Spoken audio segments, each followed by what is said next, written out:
dobro še z moje strani. Jaz sodim v tisto kategorijo približno uro do Ljubljane, prihajam iz Štajerskega konca, sicer sem pa zaposlen na fakulteti za družbene vede in se ukvarjam med drugim tudi z evropskimi tematikami, predvsem z vidikom skupnih evropskih politik, torej kako te politike nastajajo, kako se oblikujejo, izvajajo in podobno, pa tudi z drugimi vidiki. Sej prihajate iz podobne branže, če lahko tako rečem, in veste, da se moramo ukvarjati za 1001 stvarjo in ponovadi, ko mi gremo v tujino na konferenco, se ukvarjamo z cel kup področja, tujci pa dostikrat res specializirano z kakšnimi zadevami. Ampak nekako Evropska unija je pri meni res nekako na prvem mestu in tudi sicer sem leta 2012 dobil naziv Jean Monnet Chair, od letos naprej pa tudi vodim Jean Monnet Center odličnosti Univerze v Ljubljani, tako da smo kar aktivni na tem področju in zelo veliko tudi sodelujem oziroma s kolegicami in kolegi sodelujemo tudi z osnovnimi in srednjimi šolami.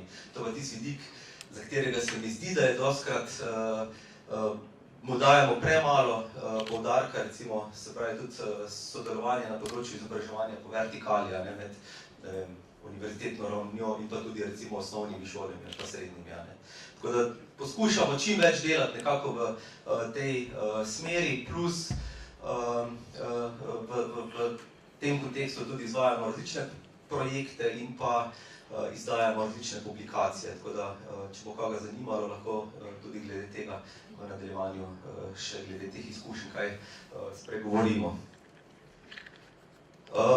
Današnje predavanje bi bilo torej na temo, kako nastajajo evropske politike. Mi smo se pogovarjali, glede na to, da je bilo v okviru EPAS programa organiziranih že več dogodkov za učitelje, da nekako naredimo korak naprej, se pravi, ne le, da nekako spoznavamo institucije in njihovo vlogo, dostikrat se daje poudarek recimo zgodovinskemu razvoju evropske integracije, ampak da nekako tudi pogledamo v same procese odločanja, torej na ravni Evropske unije. Zakaj? V tem kontekstu torej so nekako cilji, da spoznamo zelo na kratko proces oblikovanja in pa izvajanja skupnih evropskih politik, da razumemo torej, kakšna je dinamika sodelovanja med različnimi institucijami v tem kontekstu in ne nazadnje, da nekako tudi razumemo vlogo oziroma vključevanje državljanov recimo v tem procesu, kar je nekako tudi osnovna ideja celotnega projekta EPAS. Moramo se zavedati, torej, da je Evropski parlament le ena izmed institucij Evropske unije in če želimo poznati vlogo, pomen Evropskega parlamenta in ne nazadnje tudi pomen volitev v Evropski parlament, moramo poznati tudi širše delovanje evropske integracije.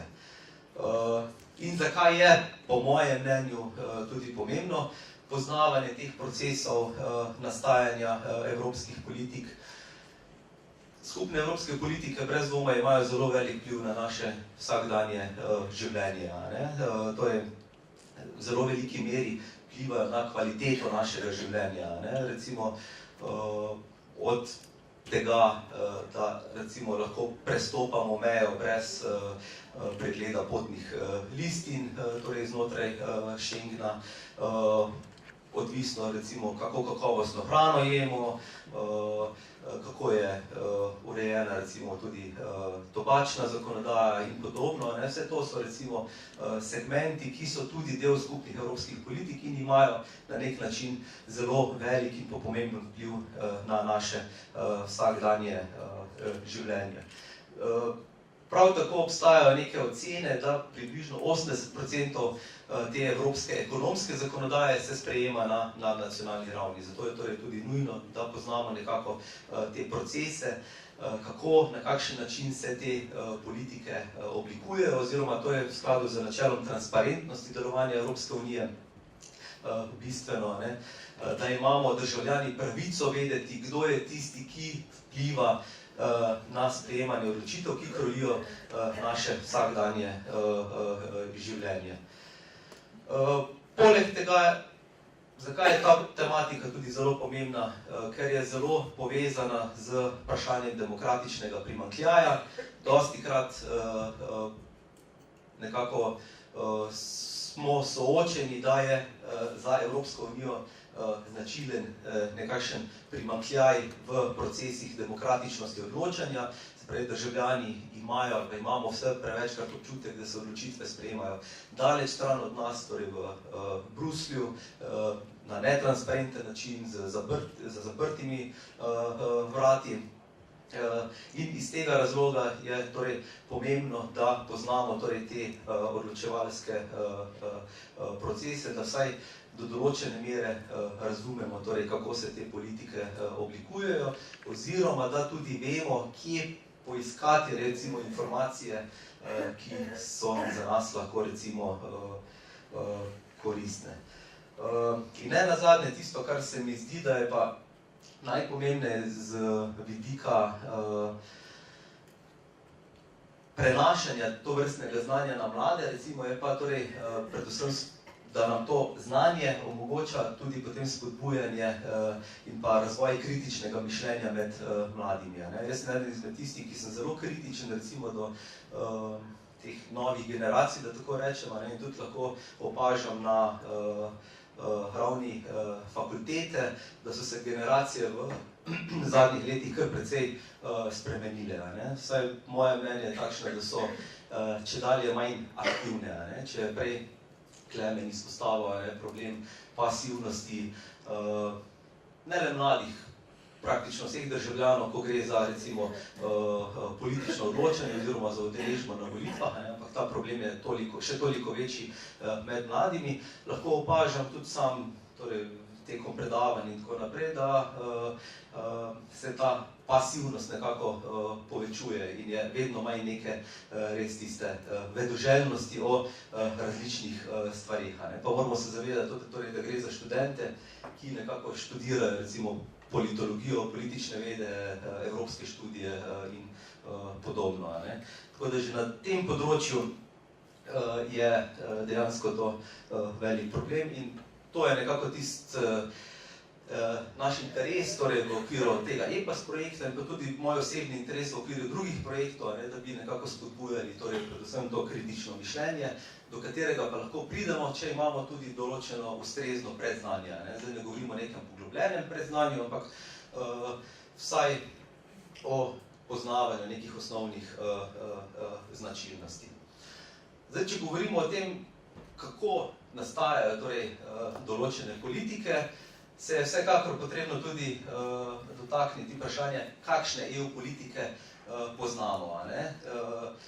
Aktualna Lizbonska pogodba določa nekako v zelo grobem smislu, če izpostavim 3 segmente teh skupnih evropskih politik, in sicer tiste, ki so v izključni pristojnosti Evropske unije, tiste, ki so v deljeni pristojnosti med Evropsko unijo in državami članicami in pa politike, ki ostajajo nekako v pristojnosti držav članic, in glede na zvrst teh posameznih politik je potem tudi odvisna vloga posameznih evropskih institucij, recimo tudi Evropskega parlamenta, in pa tudi vloga nacionalnih institucij, oziroma kako recimo lahko se državljani tudi vključujejo v te različne procese.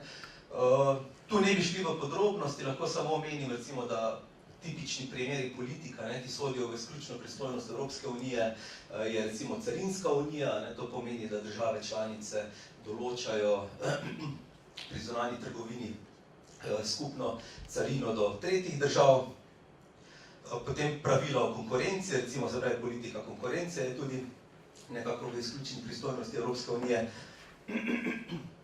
in pa monetarna politika, torej v primeru tistih držav, ki imajo evro.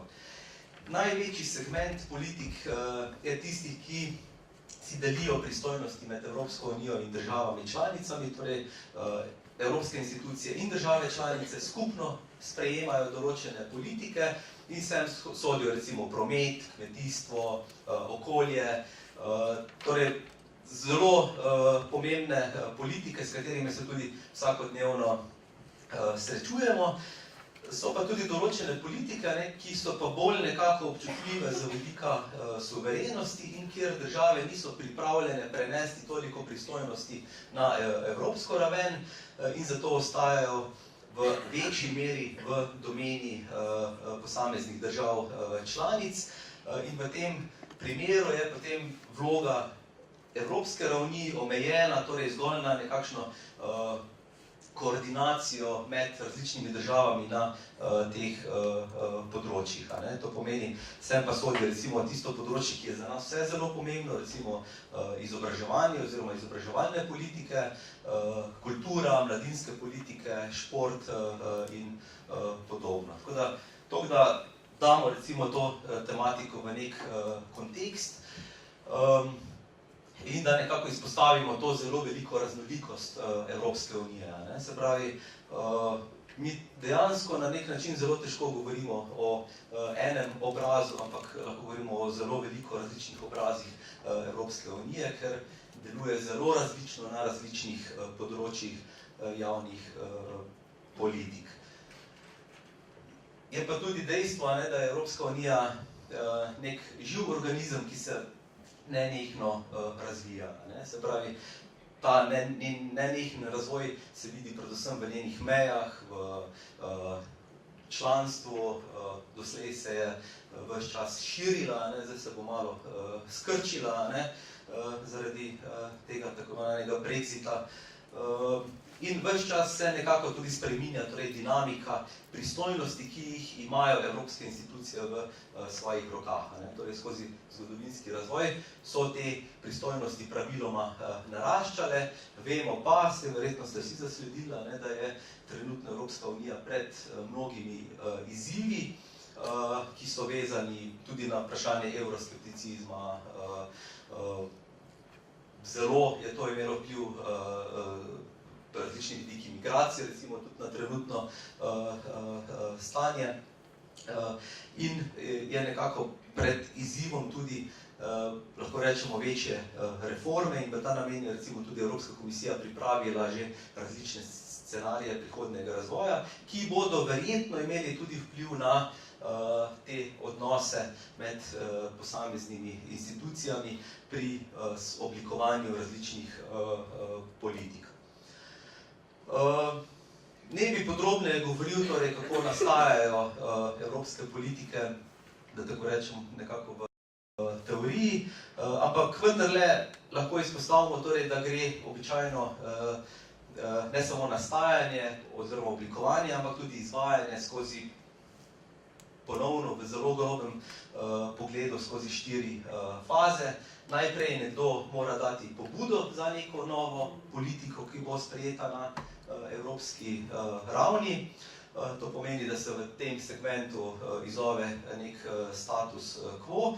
In ker govorimo torej o evropskih politikah, govorimo torej o sprejemanju odločitev na evropski ravni in kaj smo prej rekli, torej, da se področja medsebojno zelo razlikujejo. Torej, na nekaterih področjih lahko Evropska unija posega oziroma Evropska institucija posega v sprejemanje odločitev, v drugih primerih ne sme. Torej, prvi ta korak, ko se da torej neka pobuda za javno politiko, je potrebno ugotoviti, ali je sploh evropska raven primerno okolje za sprejem neke nove odločitve oziroma za sprejem neke nove politike. A mogoče veste, kdo izvaja nadzor na tem, katera institucija oziroma katere institucije izvaja nadzor, ali je torej neka zadeva skladna z upoštevanjem načela, tako imenovanega načela subsidiarnosti. Ker načelo subsidiarnosti pomeni, da se morajo odločitve sprejemati čim bližje državljanov. Se pravi, če neko zadevo možno urediti na lokalni ravni, se bo tam uredila. Če ni možno, gre pa na višje ravni in nekako v tistih primerih, ko bi najučinkoviteje dosegali neke najboljše rezultate na evropski ravni, takrat se sprejme torej neka skupna evropska politika. A ste mogoče zasledili, kdo je pa tisti, ki je nekako ta, kot rečemo, dostkrat tudi pes čuvaj pri nadzoru nad tem načelom subsidiarnosti. Kako? Komisija je tista, ki nekako dostikrat oblikuje potem ta predlog, ne? In tu gre v bistvu za nadzor nad Evropsko komisijo, no in z Lizbonsko pogodbo, ne, zadnjo pogodbo so nacionalni parlamenti dobili to pristojnost, ne, ker so bili nacionalni parlamenti velikokrat prepoznani kot nekako največje žrtve evropskega povezovanja, se pravi, izgubili so zelo veliko pristojnosti, ne, predvsem v tem zakonodajnem smislu, ne, so nekako dobili to novo pristojnost nadzora, ali je torej Evropska unija primerno okolje torej za oblikovanje neke nove politike.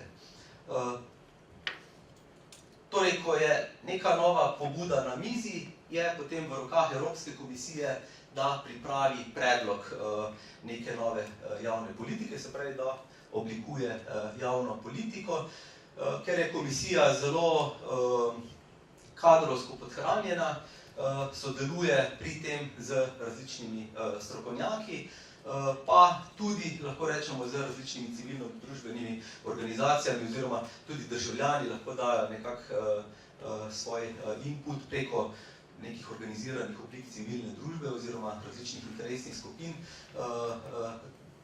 da prispevajo neke svoje komentarje na primernost oblikovanega novega zakonskega predloga.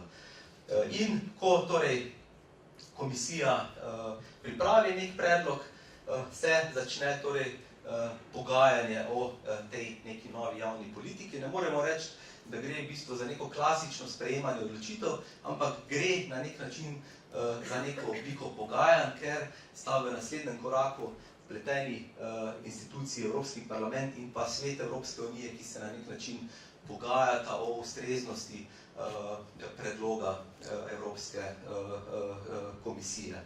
No in zato je tudi tu ta trikotnik narisana, ne, ker dejansko ključno funkcijo oziroma ključno vlogo v procesu nastajanja novih evropskih politik ima ta tako imenovani institucionalni trikotnik, Evropska komisija, Evropski parlament in pa Svet Evropske unije. Zato bi torej v nadaljevanju skozi oči teh treh institucij nekako zelo na kratko pogledali, kakšna je tudi potem možnost vključevanja državljanov v te odločevalske procese.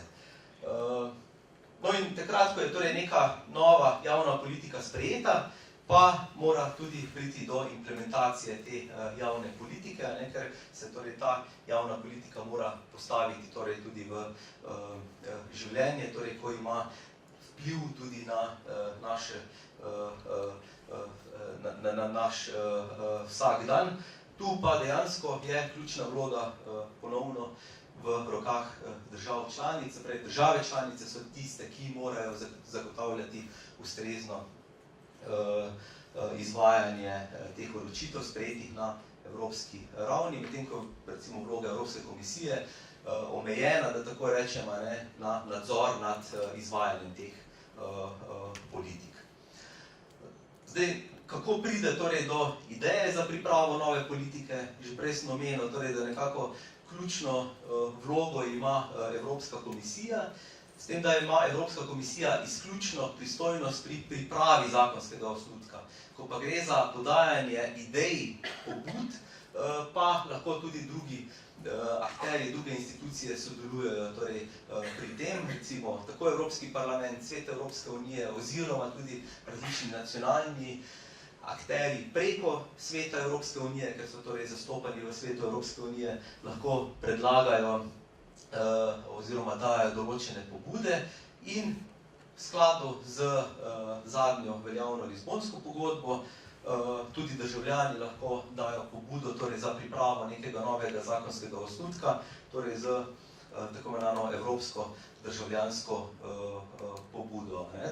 Doslej je že bilo zbranih dovolj podpisov za nekaj teh evropskih državljanskih pobud, vendar zaenkrat Evropska komisija še ni pripravila nobenega zakonskega osnutka na pobudo državljanov. Zato je tudi z tega vidika potem bila, če lahko rečem, Evropska unija kritizirana, da torej ponuja neke inštrumente, katere je pa potem zelo težko izvajati v praksi. In konkreten primer, recimo nedavno, morda ste to zasledili, mislim, da je bilo tudi v novičniku od EPAS-a ta informacija, je recimo Evropski parlament na podlagi resolucije pozval Evropsko komisijo, da temeljito analizira ter preuči trenutne razmere ter pravni okvir glede lažnih novic in pa preveri možnosti zakonodajnega ukrepanja za omejitev širjenja lažnih vsebin. To je recimo tak čisto plastičen, konkreten primer, kako recimo lahko Evropski parlament daje neko konkretno pobudo Evropski komisiji, torej da preuči, kakšne bi bile možnosti, da bi se neka evropska zakonodaja za reševanje torej te tematike oblikovala torej v praksi. Torej, naslednji korak, kot smo rekli, pa je potem vprašanje, kdo pripravi neko novo javno politiko in kako. Omenil sem že, torej, da je Evropska komisija tista, ki ima izključno pristojnost predlaganja nekih novih zakonskih aktov oziroma zakonskih osnutkov. Omenil sem že, torej, da je Evropska komisija kadrovsko podhranjena, a mogoče veste, koliko približno ljudi je zaposlenih v Evropski komisiji. Vemo, zdaj, ko slišimo Evropska komisija, dostikrat si predstavljamo tistih 28 komisarjev, torej en komisar iz vsake države članice, ampak Evropska komisija je veliko večja institucija, ki zaposluje torej nek večji birokratski aparat, ki je tudi zadolžen torej za pripravljanje teh novih skupnih evropskih politik. Kakšna cilj? Malo manj, mislim, tam okrog 25.000, približno, recimo nekih 25.000. Zdaj, mogoče si mislimo, to pa je kar precej, ampak ko pogledamo, da kolikšen je obseg zakonodaje, ki pa pripravlja Evropska unija, da nekako zastopa 500 milijonov prebivalcev, je pa ta številka relativno majhna. In če vemo, recimo, da Evropska komisija deluje v tako imenovanih generalnih direktoratih, kar je podobno, recimo, če potegnemo neko sporednico z ministrstvi na nacionalni ravni, in da se ta številka razdeli torej med to večje število generalnih direktoratov, je torej zelo malo število osebja, ki je zadolženo torej za neko javno politično področje. In zato komisija redno izvaja tako imenovana javna posvetovanja z različnimi deležniki in pa oblikuje tudi različne strokovne skupine, ki pripravljajo torej različne predloge za izboljšanje torej nekega zakonskega osnutka.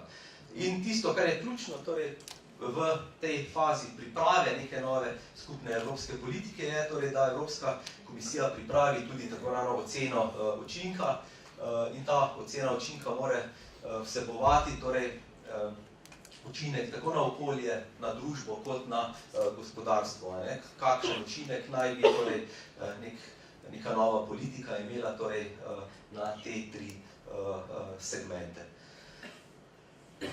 In ponovno, konkreten primer, prej smo omenili to problematiko lažnih novic, katero je nekako tudi sprožil Evropski parlament in Evropska komisija je sprejela torej to pobudo Evropskega parlamenta in je začela delati torej pri raziskovanju, kakšne so sploh možnosti, da bi se pripravil nek nov pravni okvir na tem področju. In tako je recimo med novembrom 2017 in februarjem 2018, oziroma to še vedno poteka, še ni zaključeno, je komisija organizirala torej to javno posvetovanje o lažnih novicah in januarja je bila tudi ustanovljena tako imenovana strokovna skupina, v kateri so zastopani različni akterji ali pa deležniki, torej predvsem strokovnjaki z tega področja. In če vidimo, recimo, kar smo prej izpostavili, ima načeloma Evropska komisija dve možnosti, eno so javna posvetovanja, drugo so pa oblikovanja nekih strokovnih skupin in v tem primeru se je poslužila obeh teh dveh možnosti. Tisto, kar je ponovno z vidika transparentnosti delovanja problematično je, da nihče ne ve in to tudi zaenkrat raziskovalci še niso šli podrobneje nekako proučevati, kaj se dejansko dogaja potem z temi javnimi posvetovanji in pa rezultati delovanja recimo teh različnih strokovnih skupin. Se pravi, ni znano, koliko je dejanskega učinka potem na pripravo nekega zakonskega osnutka oziroma kdo so torej tudi tisti, ki imajo nekako največji vpliv na Evropsko komisijo pri dokončnem oblikovanju tega zakonskega osnutka. Se pravi, to pa je neka tista črna luknja, kjer ponovno ne poznamo torej vseh državljanja, vseh podrobnosti. In ponovno ena kritika, se pravi, za naše kritično razmišljanje, da ne rečemo, super so ta javno posvetovanja, super so vsi ti strokovni odbori, ampak da to nekako z zadržkom tudi vzamemo, torej te možnosti, ki jih imajo različni akterji. Zelo podobno, kot se prej izpostavil, recimo pri evropski državljanski pobudi, kjer je možno neposredno vključevanje državljanov v podajanje nekih predlogov za nove zakonske osnutke. Omenil sem, da je nekako cilj danes tudi pogledati, ne zdaj samo ta proces nastajanja politika, ampak tudi kako so državljani povezani z posameznimi institucijami oziroma če se omejimo na ta tako imenovani institucionalni trikotnik. Evropska komisija načeloma velja za torej, najbolj evropsko institucijo, naj bi bila tista prava evropska institucija, ki zastopa evropske interese, ker vemo, svet Evropske unije zastopa kakšne interese? Držav članic. Tako, se pravi, držav članic oziroma nacionalne interese, Evropski parlament pa zastopa interese na nek način državljanov, ampak tudi politike oziroma političnih skupin, glede na to, da so torej v Evropskem parlamentu poslanci niso nekako zastopani po nacionalnih, ampak po strankarskih interesih. In iz tega razloga je tudi Evropska komisija dostikrat prepoznana kot institucija, ki je najbolj oddaljena od državljanov Evropske unije. Omenili smo že, torej, da iz vsake države prihaja en komisar.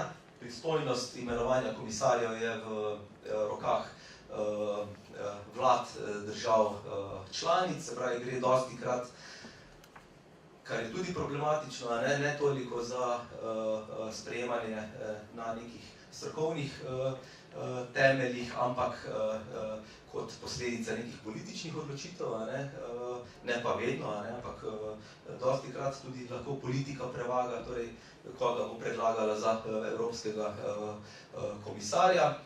In prav tako, čeprav torej govorimo o evropski instituciji, normalno, torej v vseh generalnih direktoratih, se pravi vsi ti eurobirokrati, pač prihajajo torej iz vseh držav članic, nekateri so zaposleni na osnovi določenih nacionalnih kvot, drugi pa torej na osnovi odprtih javnih razpisov.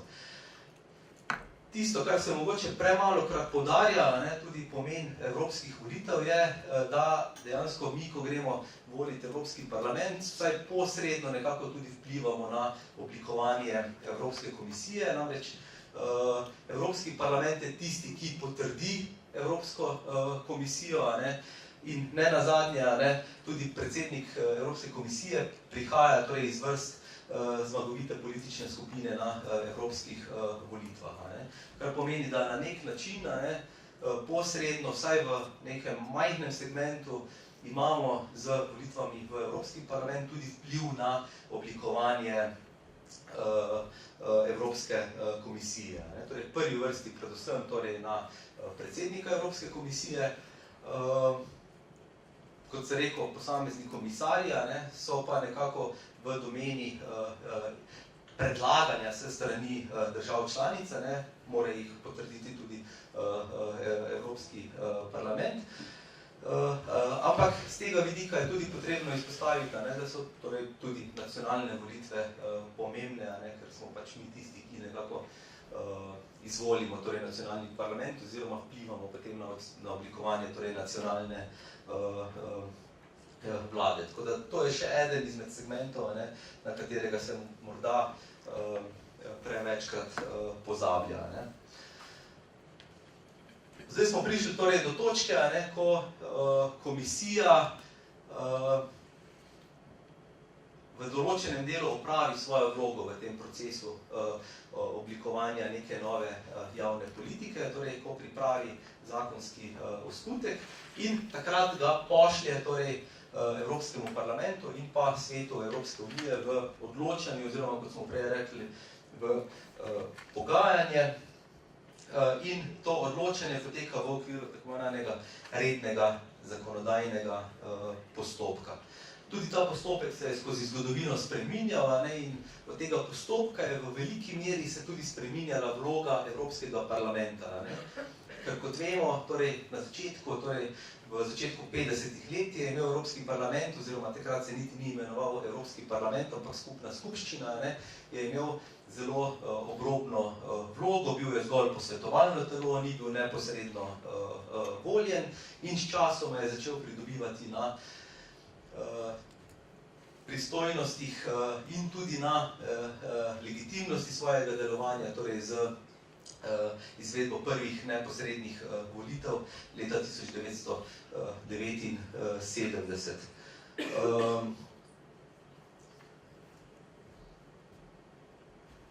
No in ta redni zakonodajni postopek se tako imenuje od Lizbonske pogodbe dalje, predtem se pa je imenoval tako imenovani postopek soodločanja in tisti nekako zelo pomemben mejnik v razvoju Evropskega parlamenta je začetek 90. let, ko je bila sprejeta Maastrichtska pogodba, ker s to pogodbo je Evropski parlament postal pravi sozakonodajalec skupaj s svetom ministrov oziroma svetom Evropske unije.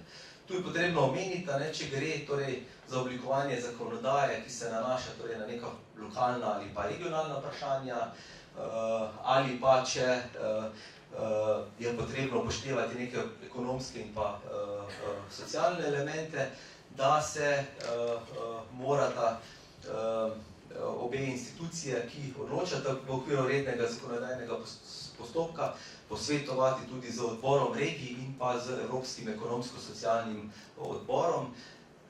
Ampak potrebno je omeniti, da sta to zgolj posvetovalni telesi in nimata torej večjih možnosti na sprejemanje odločitev, kot zgolj da dajeta mnenja in predloge, torej na strani uradnih evropskih institucij, katerih je 7, je pa ali upoštevajo torej ta mnenja in pa te predloge ali ne.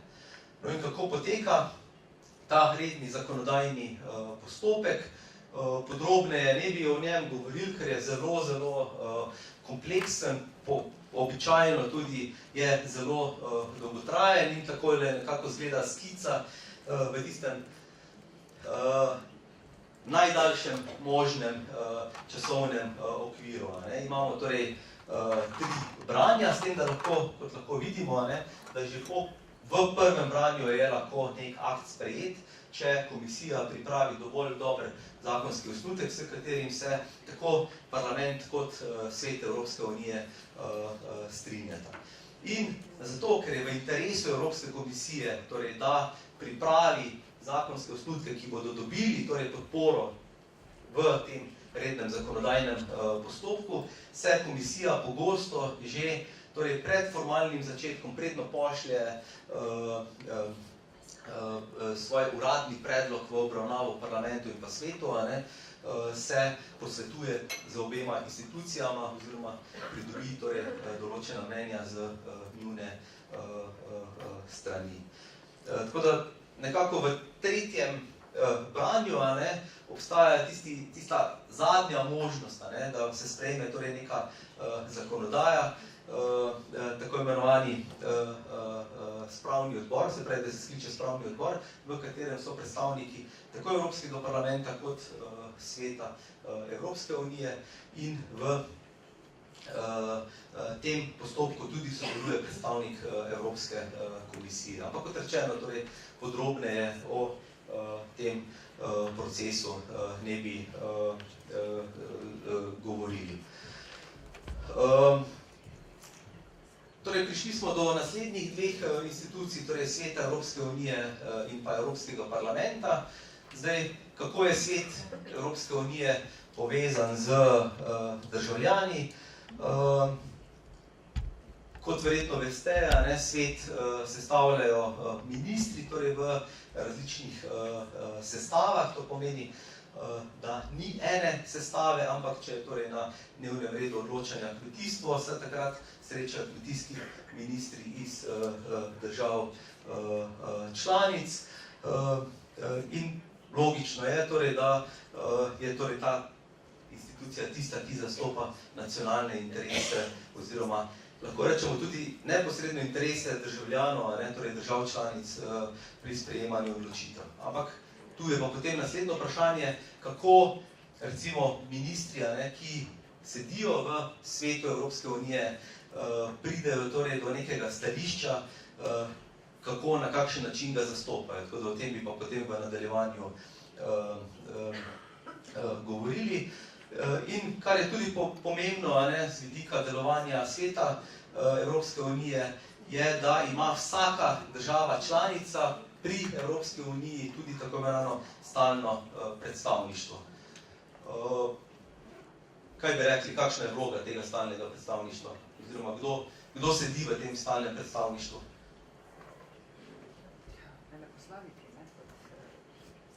Se pravi, odpravniki poslov in pa ostali strokovnjaki, tako, se pravi, stalno predstavništvo predstavlja nekako podaljšano roko vsake prestolnice v Bruslju, oziroma predstavlja tisto ključno vez med Ljubljano, recimo konkretno, in pa Brusljem v teh vseh procesih odločanja, torej kar zadeva skupne evropske politike. In tudi ta Svet Evropske unije, čeprav smo rekli, da so v Svetu Evropske unije zastopani ministri, deluje ta svet na različnih ravneh. Se pravi, nekako na najnižji ravni nekih uradnikov deluje v okviru tako imenovanih delovnih skupin, potem na malo višji ravni v okviru odbora stalnih predstavnikov, to so torej ti veleposlaniki oziroma namestniki veleposlaniki, ki so zastopani s strani stalnih predstavništev pri Evropski uniji, in potem nekako na najvišji ravni, torej na vrhu te piramide, pa sedijo ministri. In tisto, kar je zanimivo, je torej, da se poskušajo odločitve sprejeti že nekako na nižjih ravneh, oziroma se poskuša doseči soglasje na nižjih ravneh znotraj tega Sveta Evropske unije. Ocene so, da mislim, da približno ministri odločajo le v okviru nekih 10% zadev, medtem ko se velika večina ostalih zadev reši na ravni delovnih skupin oziroma na ravni koreperja oziroma odbora stalnih predstavnikov. No, kako je Evropski parlament povezan z državljani, ni treba posebej izpostavljati, ker gre torej za edino neposredno izvoljeno institucijo. Torej gre za institucijo, ki kot celota nekako daje zelo veliko legitimnost delovanju celotne Evropske unije. Kot smo omenili, prej ni bilo vedno tako. Akt o neposrednih volitvah je bil sprejet leta 1976 in 3 leta kasneje so bile izvedene torej prve neposredne volitve v Evropski parlament in naslednje leto bomo praznovali 40. obletnico od prvih neposrednih volitev v Evropski parlament. Mislim, da je bilo 10 sklicev v tem obdobju. ali pa bo zdaj 10. Tudi ta institucija, v bistvu gre za institucijo, ki se je nekako najbolj spreminjala skozi zgodovinski razvoj, torej tako z vidika obsega, se pravi članstva v parlamentu, kot tudi z vidika dodeljenih pristojnosti. In že prej sem omenil, da je začetek 90-ih let tisti ključni nekako mejnik, ki je povzdignil torej Evropski parlament v pravega sozakonodajalca skupaj s svetom Evropske unije. In to ni naključje dejansko, ker dejansko, kaj se je zgodilo tudi takrat v začetku 90-ih let z vidika razvoja evropske integracije. Kaj je bilo takrat zelo pomembno? Tudi z vidika to, o čemer danes govorimo, ko je nekako srednja nit, so skupne evropske politike. Se pravi, takrat se je dokončal notranji oziroma skupni trg. V bistvu na podlagi enotnega evropskega akta se je potem omogočilo, da je v začetku 90-ih let bil popolnoma oblikovan torej, notranji trg. In moramo se zavedati, da je bila pa ideja, torej, ko je v sredini 50-ih let 20. stoletja bila sprejeta pogodba o Evropski gospodarski skupnosti, da bo ta notranji trg nastal nekako do leta 1970. Ampak zaradi različnih dogodkov, številnih sponov in padcev, tudi številnih premočnih nacionalnih interesov posameznih držav članic, predvsem Francija recimo v zgodovini, se to ni zgodilo, torej vse do začetka 90-ih let oziroma nekako do sredine 80-ih let, ko je bilo omogočeno, torej, da je končno bil sprejet nek dokument, ki je omogočil dokončanje tega skupnega trga. In, zakaj je ta skupni trg tako pomemben? Če se spomnite začetka, ko smo govorili torej, o različnih zvrsteh politik in smo govorili, torej, da nekatere sodijo v izključno pristojnost Evropske unije, je torej ta delovanje notranjega trga tudi v izključni pristojnosti Evropske unije in to je zelo povezano recimo z politiko konkurence oziroma z zagotavljanjem vseh pravil politike konkurence.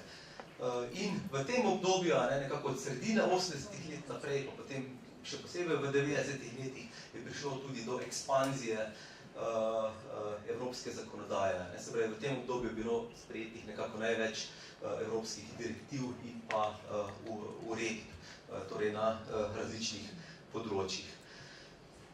Do danes je torej Evropski parlament prišel torej do števila 750 poslancev plus predsednik. Pa ste brali zadnji EPAS novičnik? Kakšno odločitev je zdaj Evropski parlament sprejel, sicer začasno, kako naj bi se to število spremenilo po odhodu Velike Britanije iz integracije.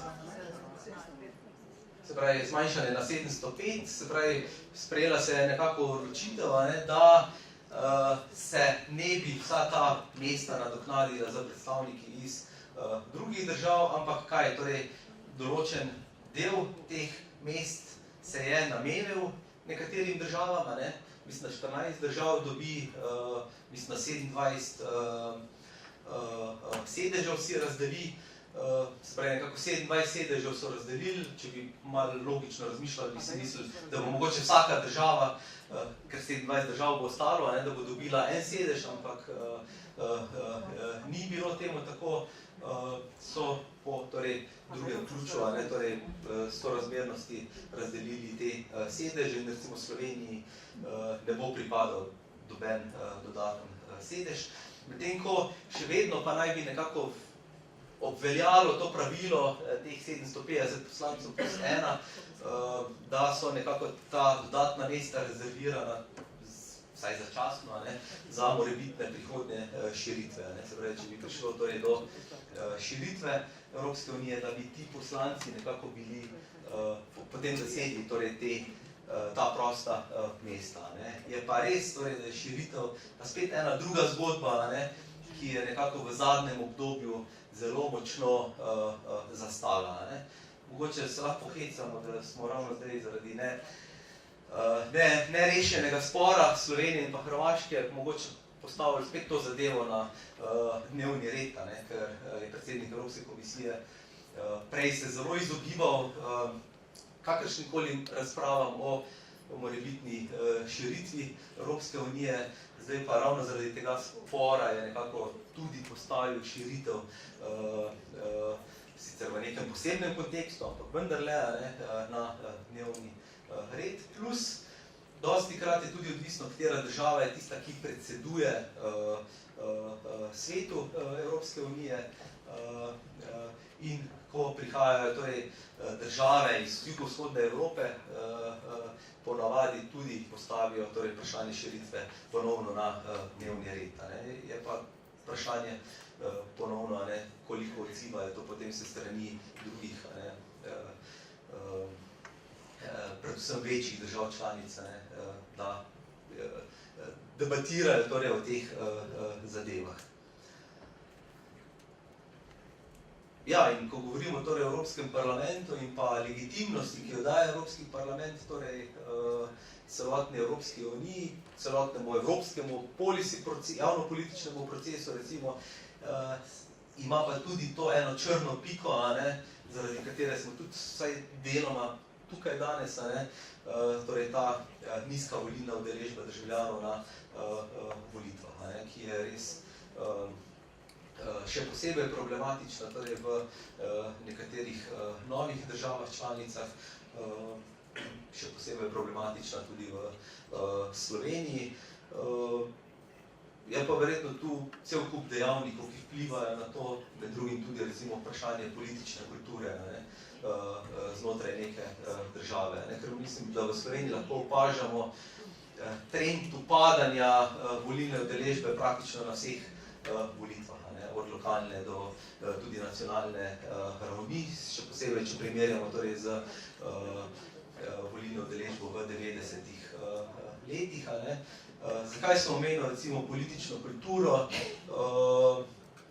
Slovenija je po številnih teh indeksih demokratičnosti in podobno, v zadnjih letih močno upadla in to predvsem zaradi zelo nizke stopnje oziroma ocen o zelo nizki stopnji politične kulture, ki ima vsaj po mojem mnenju tudi zagotovo velik prispevek k pasivnemu vedenju državljanov in posledično potem tudi pri neudeležbi torej na volitvah. O kakršnih pač že govorimo. Je pa res torej, da je pa ta oddaljenost Bruslja oziroma Strasbourga še tista dodatna teža, ki verjetno sproži pri državljanih ta odpor, da ne gredo na volitve.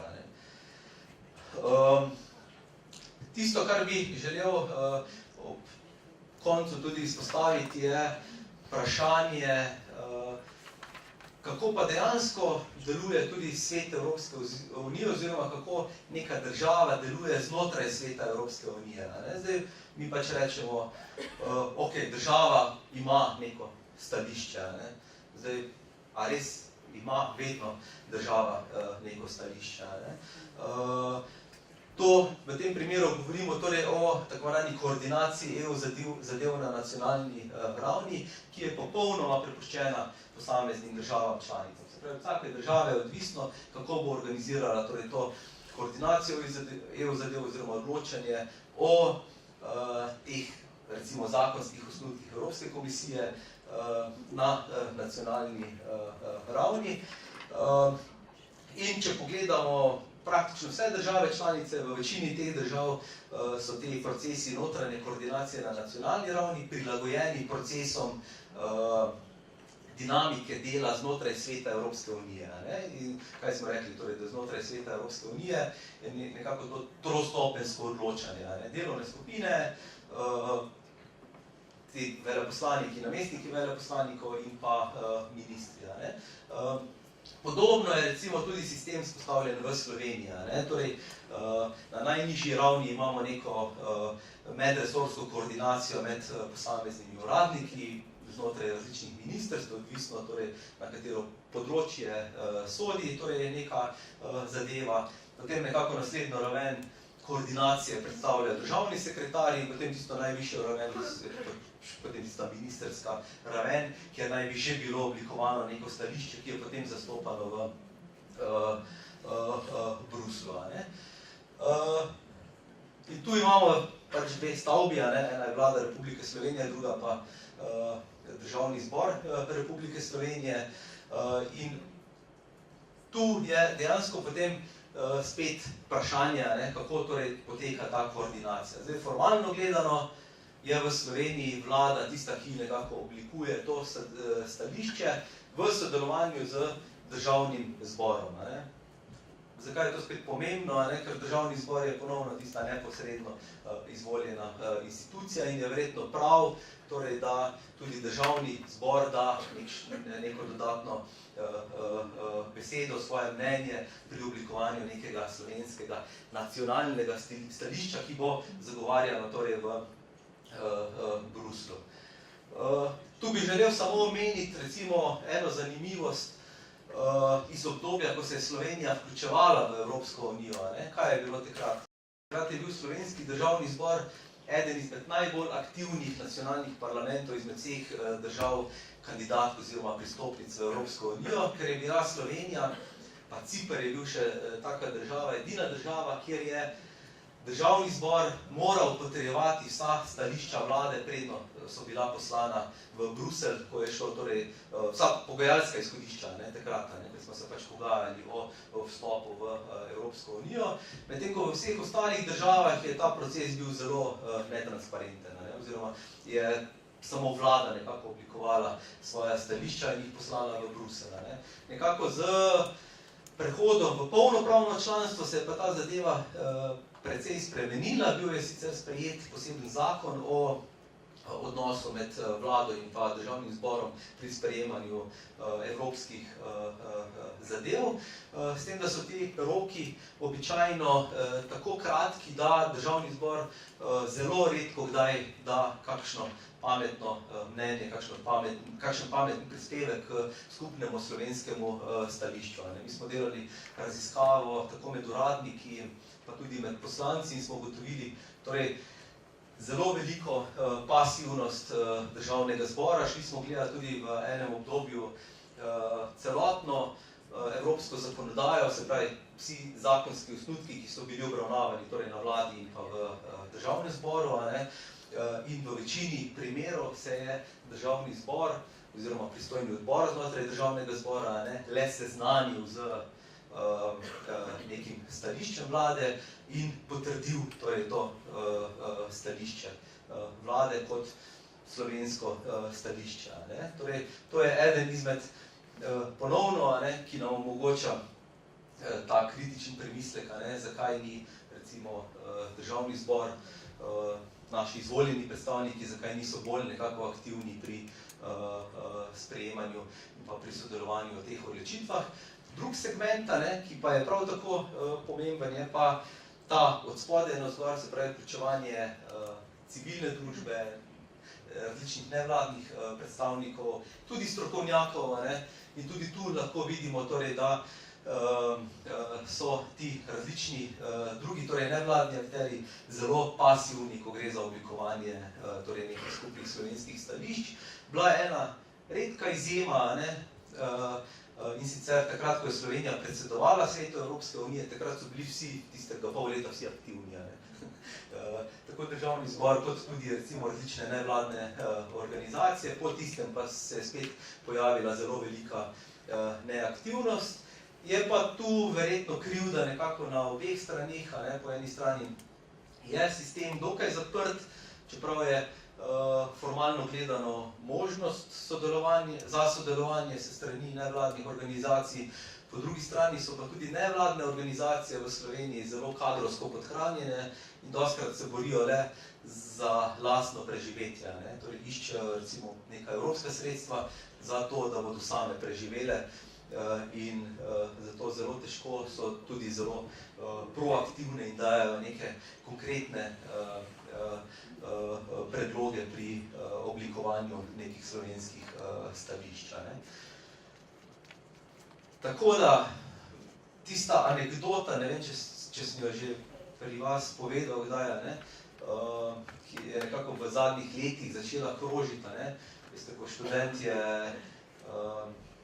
izvajajo različne simulacije in če izvajajo simulacijo, ne vem, delovanja Sveta Evropske unije, kjer so torej države zastopane, in si morajo vsak izbrati eno državo, si izberejo Slovenijo. Zakaj?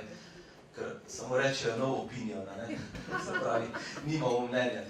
Ta nekako anekdota je začela potem krožiti tudi v zadnjem obdobju. Jaz bi rekel, da ni tako zelo hudo, na določenih področjih pa vendarle, ker če pogledamo čisto neke objektivne dejavnike, kot sem prej rekel, smo šli gledati v določenem obdobju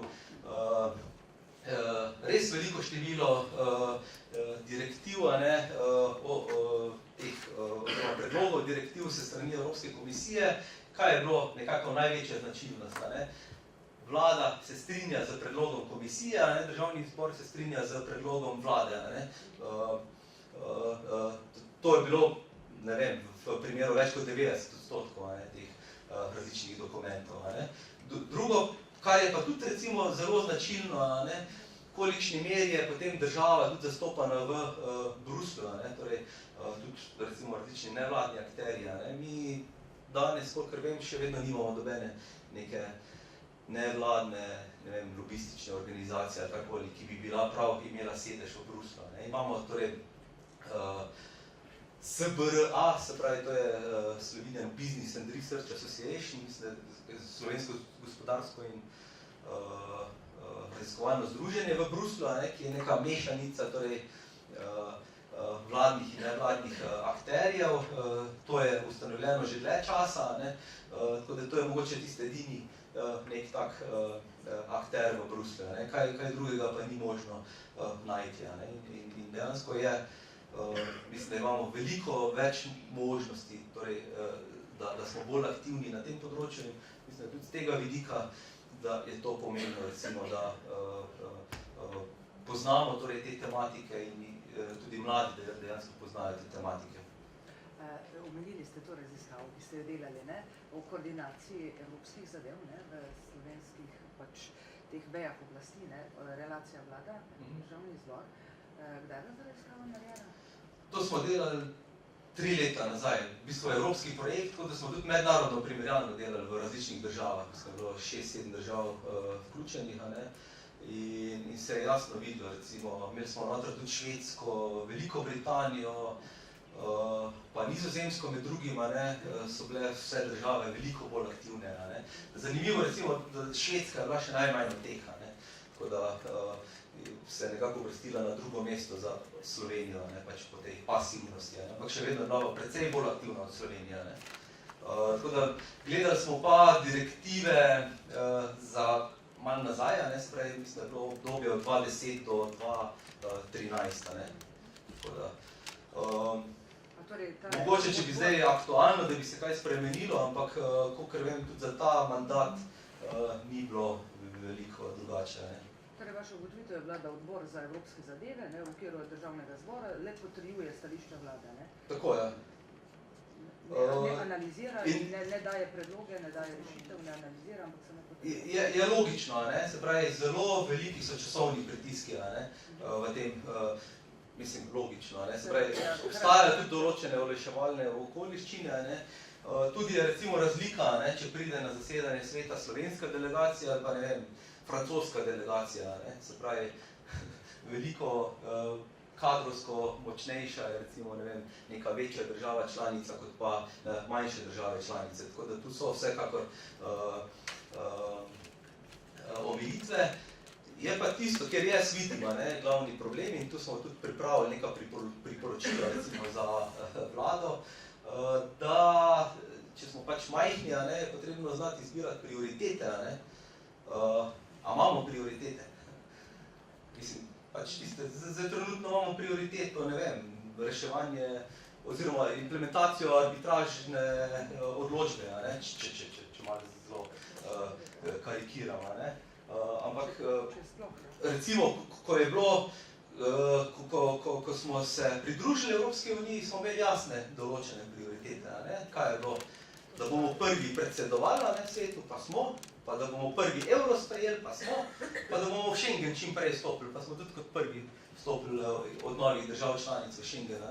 Po tistem pa nekako ni več bilo ciljev in ponovno, eden izmed razlogov za to je, da Slovenija danes tudi nima neke krovne gospodarske strategije. So eni kolegi šteli pred časom in so v Sloveniji našteli preko 120 različnih strategij, da jih imamo. Nimamo pa ene krovne strategije. Tako da to je tudi eden izmed predlogov. Če bi mi vedeli, kaj so naše prioritete, da bi določili prioritete in potem si izberemo, 10% evropske zakonodaje, smo tam aktivni, je to super, recimo, da poskušamo nekako uveljavljati tiste svoje cilje na teh prioritetnih področjih. Tokno, malo bolj kritično, recimo, zapeljano tako do vidika delovanja Evropske unije, kot do vidika nacionalnih institucij. Ampak predvsem poudarjam, je pač moja ideja z tega vidika, da nekako res poskušamo razmišljati torej o tematikah, ki so nam nekako na voljo. In tisto, kar bi še želel izpostaviti v tem kontekstu celotnega delovanja, kako Evropska unija deluje in zakaj so pomembne, recimo, te različne volitve. Tu imamo torej dve institucije, ki temeljita, oziroma njuno delovanje temelji na načelu delitve oblasti. Se pravi, imamo zakonodajno vejo oblasti, izvršno vejo oblasti. In kaj se potem zgodi na evropski ravni? Ta izvršna veja oblasti postane zakonodajna veja oblasti. Zdaj ta zakonodajna na nacionalni ravni se pa kar nekako malo izgubi potem v tem evropskem kontekstu. Zdaj, kje pa je vloga recimo tudi potem nacionalnih parlamentov? Ena vloga je vsekakor tisto, kar sem uvodoma izpostavil, nadzor nad načelom subsidiarnosti. To vlogo so pridobili nacionalni parlamenti. Druga pa je nekako ta prenos evropske zakonodaje v domač pravni red. To je nekako tisto, ki je v pristojnosti nacionalnih parlamentov. In če pridemo zdaj na to zadnjo fazo, nekako zaključno fazo tega našega procesa, o katerem smo se danes pogovarjali, kako torej politika, ki je sprejeta na EU ravni, začne veljati v Sloveniji. Tu imamo več različnih tipov zakonskih aktov, najbolj značilne so uredbe in pa direktive. Kaj mislite, kaj se države bolj nagibajo, da se sprejemajo direktive ali uredbe? Zdaj, uredbe začnejo veljati takoj, takšne obliki kot so sprejete na evropski ravni, so zapisane v Evropskem uradnem listu, le v različnih jezikih, torej v vseh uradnih jezikih držav članic, medtem ko direktive, ko je enkrat sprejeta na evropski ravni, še ne začne takoj veljati, ampak mora biti prenesena v domač pravni red. Torej, to je tista glavna razlika. Uredbe so tudi dosti bolj natančne, nekako določajo cilje, pa kako naj bi prišli do teh ciljev, medtem ko direktive določajo predvsem cilje, ki naj bi jih države članice dosegle, kako, na kakšen način je pa prepuščeno posameznim državam članicam. In kaj mislite, čemu se potem nagibajo?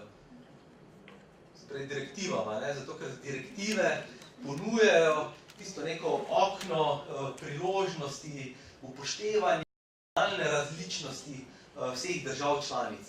Ker kaj smo nekako zdaj ugotovili? Torej, da se te evropske politike oblikujejo v enotnem evropskem okviru, izvajajo pa v 28 različnih nacionalnih okvirih, različnih upravnih sistemih, tudi, da tako rečem. In direktive so torej tiste, ki upoštevajo v veliki meri torej to nacionalno različnost pri implementaciji te zakonodaje in torej državni zbor je tisti, ki mora poskrbeti, da se te direktive prenesejo v naš pravni red, medtem ko vlada mora pa skrbeti, da se politika ustrezno izvaja in kot rečeno, vloga Evropske komisije pa je, da nekako spremlja implementacijo teh politik v praksi, sicer lahko pride torej tudi do tožbe pred sodiščem Evropske unije.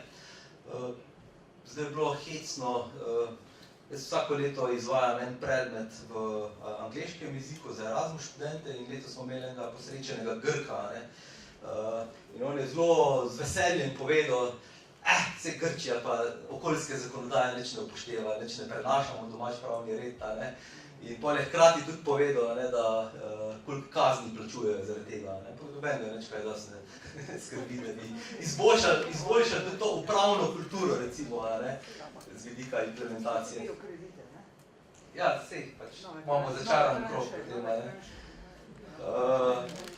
Tako da to je potem dosti odvisno ponovno torej od posameznih držav članic in pa tudi od, na nek način tudi od upravne kulture v tem, kolikšni meri izvajamo te predpise, s tem, da nekateri so tudi ugotavljali, recimo, da je implementacija evropske zakonodaje zelo veliki meri odvisna tudi od stopnje evroskepticizma v neki državi. Zdaj, višja, ko je stopnja evroskepticizma, večji je odpor tudi do implementacije, recimo, evropske zakonodaje, s tem, da to se vidi bolj nazorno pri teh nekih večjih temah, kot je, ne vem, monetarna unija oziroma prevzem evra, vstop v Schengen in tako naprej, ker imamo torej določene države, kjer se ne želijo odreči suverenosti, recimo Danska na področju valute, Velika Britanija ves čas se je izogibala tudi Schengenu in tako dalje. Tako da to so pa potem tiste večje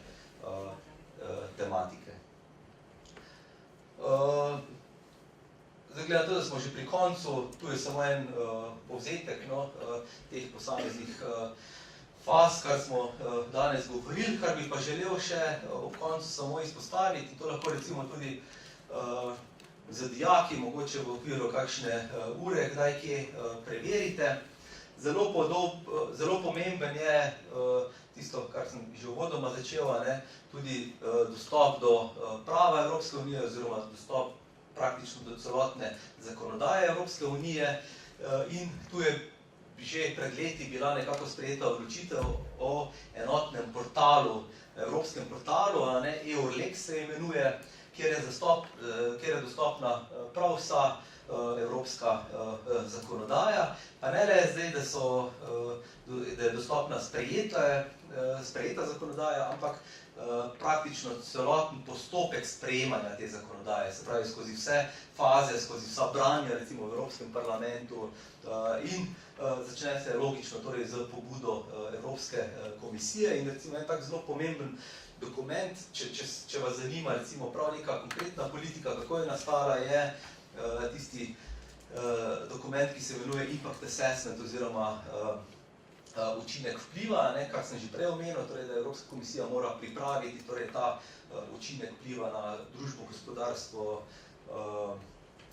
okolje, ker ta dokument je širši in dejansko v tem dokumentu Evropska komisija tudi predstavi, kako je potekal postopek posvetovanja z različnimi deležniki in tam recimo lahko identificirate, kateri vse tudi nevladni akterji, recimo tudi kakšne velike korporacije recimo so sodelovale pri svojih predlogih, sugestijah pri oblikovanju nekega zakonskega osnutka oziroma z drugimi besedami, če smo bolj direktni, kateri so tisti lobiji, ki so imeli recimo večji vpliv pri sprejemanju nekega zakonskega ali pa pri oblikovanju nekega zakonskega osnutka. In tu imate recimo dve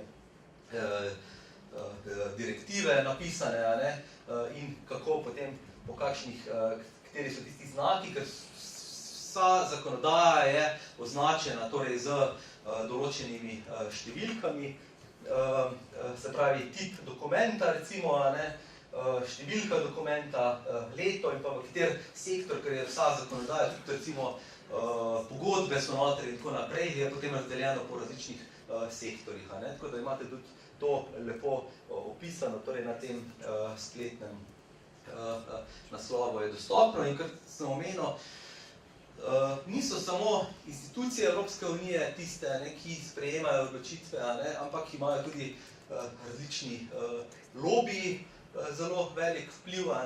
Tu pa je tudi že zdaj kar nekaj let vzpostavljen enoten register za preglednost, kamor se morajo registrirati torej vse neke nevladne organizacije in tako naprej, ki imajo torej določene interese pri sprejemanju oziroma pri vplivanju na sprejemanje neke evropske zakonodaje. Včeraj sem šel pogledat, trenutno v tem registru okrog 10.000 organizacij. Tako da ves čas nekako postopoma raste, s tem, da ocene so, da je v Bruslju približno 16.000 lobistov, kar pomeni, da vsi pa tudi ravno niso registrirani torej v tem registru. To je pa druga zadeva, kjer lahko tudi mogoče z dijaki pregledate, recimo, kakšne skupine, iz katerih držav prihaja jih največ in tako naprej. Ni pa to omejeno samo na države Evropske unije, ampak praktično na vse. Se pravi, noter najdete cel kup ameriških korporacij in tako naprej, ki so prijavljene kot lobisti. In kar je tudi zelo pomembno, z vidika delovanja Evropskega parlamenta, v bistvu je Evropski parlament tisti, ki je bil nekako prvi, ki je vzpostavil ta zelo bolj obširen nek register, in tudi kot dodatek k poslovniku dodal nek aneks, ki ureja lobiranje znotraj Evropskega parlamenta in ureja pravila, če nek lobist prije Evropski parlament, da mora biti registriran, da mora nositi tablico, iz katere je razvidno, da je lobist in tako dalje. Tako da tudi z tega vidika je Evropski parlament bil nekako tisti, ki je začel orati ledino na tem področju. Komisija je sočasno potem tudi začela, potem so se pa nekako dogovorili o pripravi enotnega registra, da nimate več komisija in pa parlament vsak svoje.